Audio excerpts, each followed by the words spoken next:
Hi guys, and welcome to another episode of Tech Tuesday's 10 Tips. This week we're going to talk a little bit about File Explorer. Now, File Explorer can basically be described as a filing cabinet for your computer. Accessing it is nice and easy. It's generally pinned down here on your taskbar. And to open that up, you just want to click on the left mouse button on this icon here. As you can see, this opens up the File Explorer window. So the first thing that we're going to talk about today is your downloads folder. Now from this window, you can access the download folder in the frequent folders, or you can access it in the quick access. And by pushing on this arrow here with your left click, you will open up this little drop down menu here. As you can see, downloads is one of the pinned files. We'll cover pins a bit later on. Anything that you have saved or downloaded from Facebook or any social media site will generally save into this folder here. To attach a file or an image to an email in Gmail, you open up your Gmail, you go to Compose, and you go down here to the little Attach Files icon, which is the little paper clip. You left click on this, we'll bring up your quick access. You want to go to Downloads in this case, select our image, and left click to open. As you can see here, there's a little status bar. That's telling us that our file is now attached. Once that email gets sent out, that file will be downloadable. So the next thing that we're going to talk about is uploading a photo or document to an email. Now I'm just using Hotmail for an example here. So what you want to do is you want to go to New Email.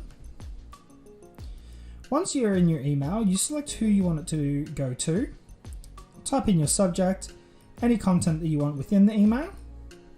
Then you want to go up here to the Insert button, and you left click on this, and then left click on Files. Now this has automatically taken us to the Downloads folder. You want to select your image that you want to upload or send out, and then left click on Open. As you can see, that automatically attaches the image to the email. You're then able to send out your email to whoever it is that you intend it to go to. So the next thing we're going to talk about is your OneDrive. Now, your OneDrive is available on any computer or device that you are logged into whilst using your email. OneDrive is available on the left-hand side in the main menus of File Explorer. By left clicking on the drop-down arrow here, you'll expand it so that you're able to navigate it slightly easier. But what we're going to do is we're going to left click on OneDrive so that we can have a look and see exactly what's in there. As you can see, we have a folder for documents, one for pictures, we have a Getting Started with OneDrive PDF. This is just a basic how-to guide for your OneDrive, and a personal vault. This is stuff that is securely stored on your computer. By storing files within your documents or pictures, you can keep them secure on the OneDrive. That way you don't have to have them on your desktop or your laptop, and you can access them from a mobile device as well. Next, we're going to talk about pinning a folder to quick access. So to do this, I'm going to give an example on the desktop. We're going to shrink down File Explorer. What you want to do is you want to locate your folder, right click on it, move your cursor up to Pin to Quick Access, and left click on that. Now if we go back into File Explorer, we can see now, if we drop this menu down, that the folder that we've just chosen is now pinned in here. This means that it will always show up in your quick access file, and you'll be able to get to it from there. You can then unpin it from here by right clicking on it, then left clicking on Unpin from Quick Access. As you can see, that's taken the folder away from the quick access files. So the next thing that we're going to talk about is printing a document. Printing a document can be very handy if you won't have access to your computer or a mobile device. And it's done quite simply by going up here to your file options, left clicking on these, then scrolling down to print and left clicking on that. In this section here, you'll be able to select your printer. Once you've done this, and you've set all the options that you need, you click on the print button, and that will print your document straight out. Now the next thing that we're going to talk about are USB and SD cards. Now when you connect a USB or an SD card to your computer, you'll hear this noise and a new window will open up. It will open up directly onto your USB drive. And from here you can add or remove files. That way you can take them with you and use them on another computer. So the next thing that we're going to cover is the File Explorer ribbon. To bring down the File Explorer ribbon, you want to left click on the arrow in the top right corner. As you can see, this has brought up a collection of options, a lot of which are currently grayed out. But if we select a folder here, you can see that we have access to a few more of these. And to create a new folder, click off of any of the files, then click New Folder. On the ribbon, you also have access to a share file. Now if I select a file, I now have access to share, email, and zip the file.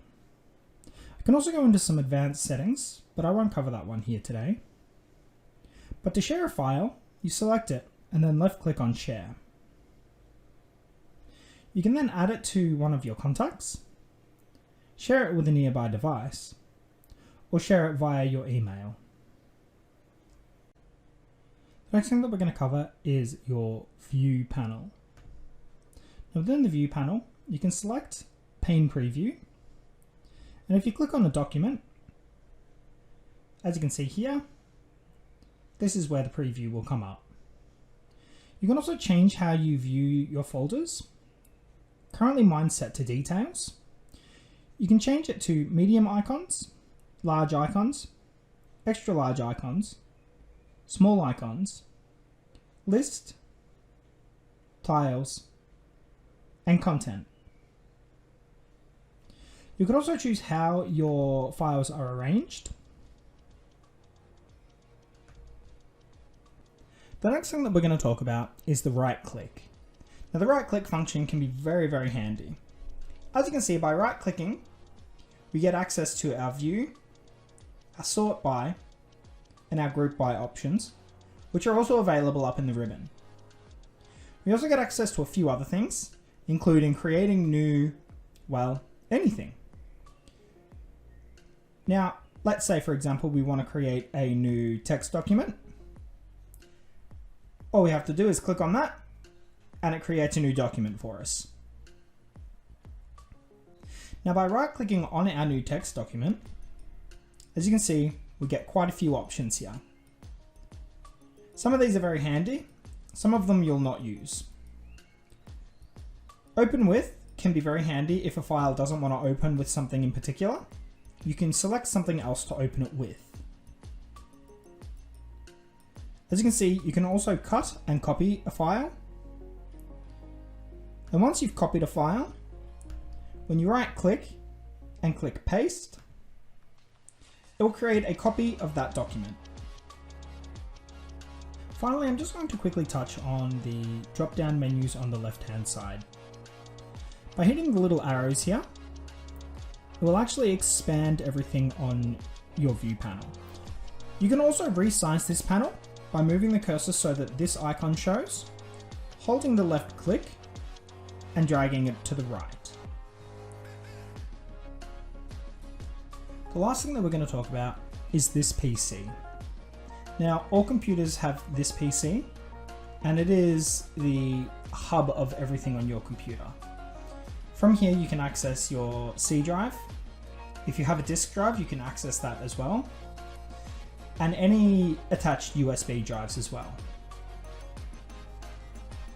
By hovering over your C drive with your cursor, it will show you the free space and the total size of your hard drive. As you can see, my hard drive is very full, hence the red bar. But as you can see here on my USB device, there's quite a bit of space free. If you have a disk inserted into your CD drive, you'll be able to interact with it here. As you can see, I don't have anything in here at the moment, but you would be able to either right click and select your options, or even double click and open it up. Thank you very much for joining us on another Tech Tuesday's 10 tips. We do hope that you find these tips helpful, and if you do have any questions or comments that you'd like to make, feel free to leave them in the comments section below, or message the page and we can hopefully help you answer your questions. And feel free to check out our YouTube channel for other Tech Tuesday 10 tips and a few other tutorials that we hope will help you in your technology adventures. Thank you again for joining us. Bye.